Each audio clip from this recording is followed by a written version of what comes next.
দারুণ একটা ভ্যারাইটি আমরা পেতে যাচ্ছি আগামীতে।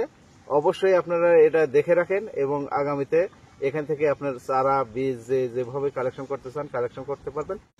সম্মানিত দর্শকবৃন্দ, আশা করি সকলে ভালো আছেন। আমি উজ্জ্বল পাল, উপসহকারী কৃষি অফিসার, লালপুর নাটোর।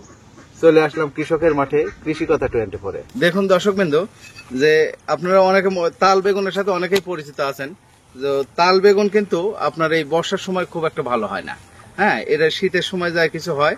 আর এইটা যেটা আঞ্চলিক ভ্যারাইটির হাগরা বেগুন, তালের মতোই দেখতে, তালের বাজারই আপনি পাবেন। এবং এটার যে কালার, এটা কিন্তু বাজারে নেওয়ার সাথে সাথে একটা ভালো একটা দামে কিন্তু বিক্রয় হচ্ছে। তো আপনারা এই জাতটা সম্বন্ধে একটু পরিচিত হয়ে থাকেন আজকে। আগামীতে কিন্তু এই জাতটা আঞ্চলিক জাত হলেও এই শেওলা বেগুন যেরকম গোটা দেশে ছড়িয়ে গেছে, আমি আশা করছি যারা বেগুন চাষ করেন, হয়তো 2 বিঘা 1 বিঘা যেই বেগুন চাষ করেন, বিভিন্ন ভ্যারাইটির এরকম আঞ্চলিক ভালো ভালো জাতগুলো খুঁজে নিয়ে যদি আপনি চাষ করেন, যে কোনো হাইব্রিডের সাথে চ্যালেঞ্জ, হাইব্রিডের চাই এটা খুবই সুন্দর হবে এবং কৃষক কিন্তু লাভবান হবে। কারণ হাইব্রিড জাতের বেশিরভাগই সমস্যা আছে যে এই 1 মাস 2 মাস পরে সেখানে ভাইরাসের আক্রমণ হয় এবং গাছগুলো বেশি দিন ফল দেয় না, লাস্টিং করে না, গাছ মারা যায়, পচন লাগে, বিভিন্ন ধরনের সমস্যা কিন্তু হয়। আঞ্চলিক জাতের মধ্যে অনেকগুলো জাত আমাদের দেশের মধ্যে আছে যেগুলো কিন্তু রোগ পোকা সহনশীল। তো হাগরা বেগুনের একটা লোকাল ভ্যারাইটি জাত এই এলাকায়, আমার যে কর্ম এলাকা লালপুর নাটোর, এই প্রথম কিন্তু এই বেগুনটা আমি দেখছি। এবং কৃষকের যে কথায় উনি বলছে যে কোনো পোকা লাগে না, কোনো রকমের মাজরা পোকা নাই, ফল ছিদ্রকারী পোকা নাই, ডগা ছিদ্রকারী পোকা নাই এবং কোনো ভাইরাস নাই। আমি গাছগুলো দেখে আশ্চর্য হয়ে গেলাম। আমি প্রথমে বিশ্বাস করিনি, পরে অনেকের থেকে শুনছি যে হ্যাঁ, উনি আসলে এখানে স্প্রেও করে না, বা এটা খুবই সুন্দর একটা জাত। এবং একটা বেগুনের ওজন 1 কেজি, 750 গ্রাম থেকে 1 কেজি, এটা নর্মাল ওজন। এই বেগুন এখান থেকে হারভেস্টও করছে। কিন্তু সমস্যা হচ্ছে যে আপনারা যারা শ্রোতা ভোক্তা, যারা আপনার চাষি রয়েছেন, এই ভিডিওগুলো দেখে আপনারা ওই বীজের সন্ধান করেন বা চারার সন্ধান করেন, কিন্তু এই মুহূর্তে বীজ চারা এগুলো কোনো কিছুই কিন্তু দেওয়া সম্ভব না। আগামীতে এই বেগুন থেকে বীজ উৎপাদন করা হবে এবং সেখান থেকে চারা তৈরি করে আমরা ভিডিও দিলে তখন কিন্তু আপনারা চারাগুলো সংগ্রহ করতে পারবেন।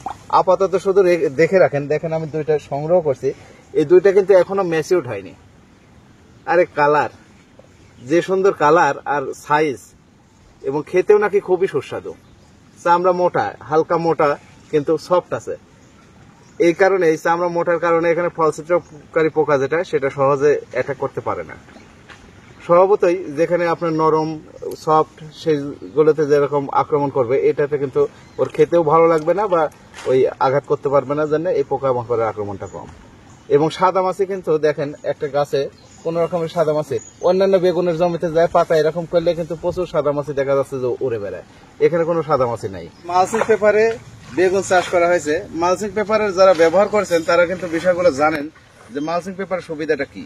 মালচিং পেপারে একাধারে এই যে এখন প্রচন্ড খরা চলবে, এতদিন বর্ষা গেলে এখন খরা, দেখেন এই জমিটাতে পানি সেচ দিয়ে দিচ্ছে, এই যে ড্রেন আছে, ড্রেনের ভিতরে পানি সেচ দিচ্ছে। মালচিং পেপারের ভিতর দিয়ে রসটা চুষে নিলে পরবর্তীতে গাছগুলো কিন্তু দীর্ঘদিন পর্যন্ত এখান থেকে রস পাবে। একবার সেচ দিলে আপনার 15 দিনে 1 মাস পর্যন্ত আর সেচ না দিলেও চলবে।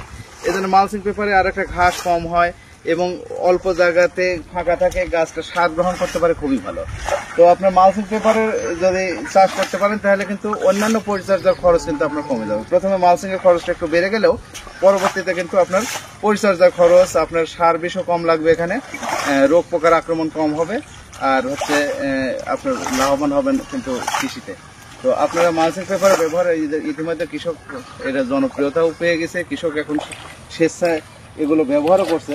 তো আপনারা যারা বেগুন চাষ করবেন, বারবারই বলছি আমি যে এরকম আঞ্চলিক জাতের খোঁজ খবর রাখেন এবং সেগুলো চাষ করে আপনারা লাভবান হন। ধন্যবাদ সকলকে, ভালো থাকবেন সকলে। ওকে, দারুণ একটা ভ্যারাইটি আমরা পেতে যাচ্ছি আগামীতে।